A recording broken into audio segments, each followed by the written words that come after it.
Good morning to all of you student. ये second semester का है। इसमें कि मध्यकालीन शिक्षा प्रणाली का मूल्यांकन के बारे में हम इस वीडियो में अध्ययन करेंगे, अर्थात उसके बारे में जानेंगे कि इसके मध्यकालीन शिक्षा प्रणाली के मूल्यांकन में क्या हमें प्राप्त हुआ। मतलब कहने का मतलब है कि जो मध्यकालीन शिक्षा प्रणाली थी उसके क्या गुण थे, क्या दोष थे। पहला है निःशुल्क शिक्षा की व्यवस्था।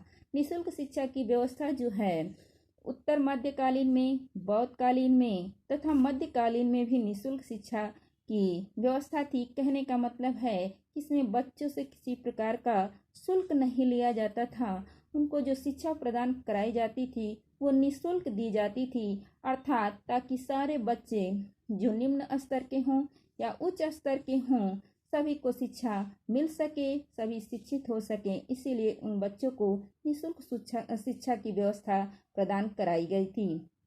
दूसरा है शिक्षा की व्यवस्था में राज्य का उत्तरदायित्व।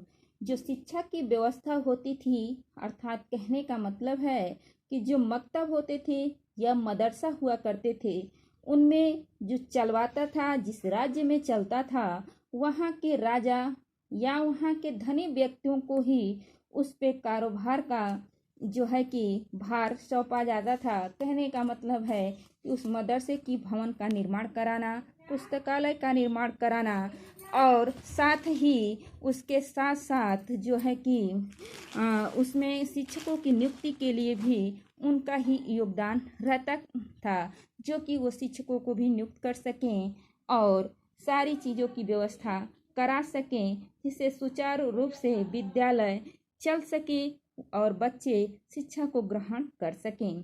दूसरा है शिक्षक का उच्च स्थान।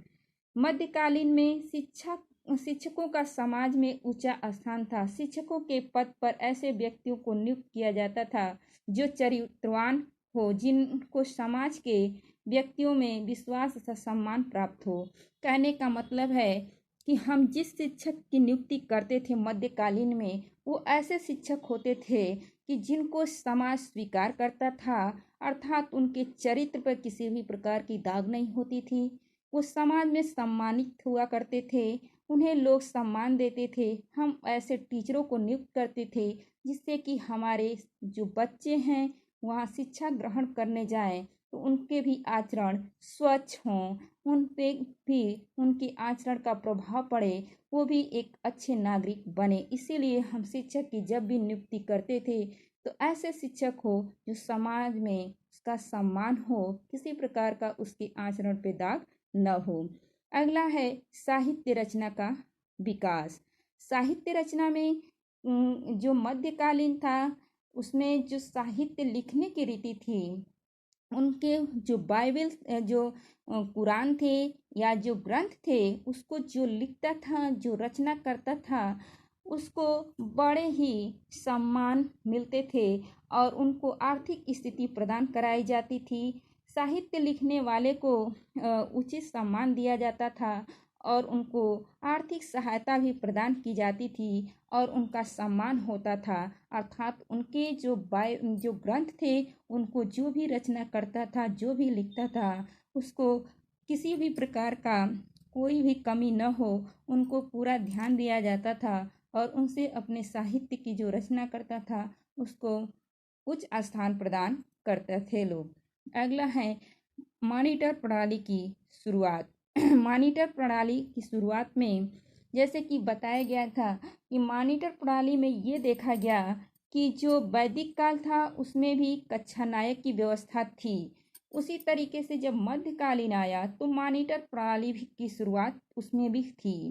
कहने का मतलब है कि जैसे कि हम क्लास में जो बच्चा बहुत ही अच्छा होता है, पढ़ने में डिसिप्लिन में रहता है और अच्छे चरित्र का होता है और सब बच्चों को वो जो है कि सम्मान उससे मिलता है, तो हम वैसे बच्चों को मॉनिटर नियुक्त कर देते हैं ताकि क्लास में शिक्षकों की अनुपस्थिति में वो क्लास को संभाल सके, वो क्लास में डिसिप्लिन जो है अनुशासन को बनाए रखे, उस व्यवस्था को देख सके और बच्चों को संभाल सके। इसलिए हम मॉनिटर प्रणाली को लागू किए ताकि हमारे अध्यापकों के अनुपस्थिति में वो विद्यालय के क्लास में जो भी क्लास चल रही है उसको बगल वाले क्लास को डिस्टर्ब ना हो, उस क्लास में शांति करा सके और वो कुछ उनको ऐसी बातों को बताए जिससे बच्चे सुने, या फिर कुछ भी वर्क दे दिया तो उसको करें, उसकी बातों को माने, सम्मान करें,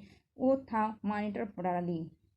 अगला है व्यावसायिक शिक्षा की उचित व्यवस्था। जो व्यवसाय की शिक्षा थी उसकी उचित व्यवस्था थी। कहने का मतलब मध्यकाल से पहले ही व्यावसायिक शिक्षा में बहुत विकास हो चुका था। कहने का मतलब है कि जो व्यवसाय व्यवस्था थी ये पिछले जो कालीन पढ़ाए गए उसमें भी इस प्रकार की व्यवसाय से उचित जो है कि शिक्षा दी जाती थी व्यवसायिक, जो कि शिक्षा प्राप्त करने के बाद बच्चा अपना किसी भी व्यवसाय में लग सके, अपने परिवार को सुचारू रूप से चला सके। तो उसी तरह का मध्यकालीन जब आया तो उसमें भी व्यवसाय से रिलेटेड शिक्षा प्रदान कराई जाती थी। जैसे कि मुस्लिम शासकों ने भी शिक्षा में पाठ्यक्रम में व्यावसायिक शिक्षा को सम्मिलित करके उसको विकास किया, क्योंकि मुस्लिम शासक की व्यवसायों की शिक्षा की उत्तम व्यवस्था में पक्ष में थे।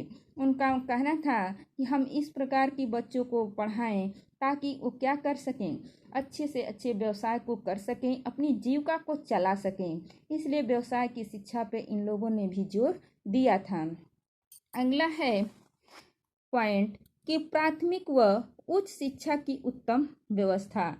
कहने का मतलब है कि मुस्लिम शिक्षा प्रणाली में प्राथमिक शिक्षा की व्यवस्था मकतबों में की जाती थी। कहने का मतलब है कि जो प्राथमिक शिक्षा थी वो मकतब में दी जाती थी, जहाँ की बताया गया था कि जिसको छात्रों को शब्दों को पहचान करना, पढ़ना, लिखना, दोहराना, स्मरण करना सिखाया जाता था।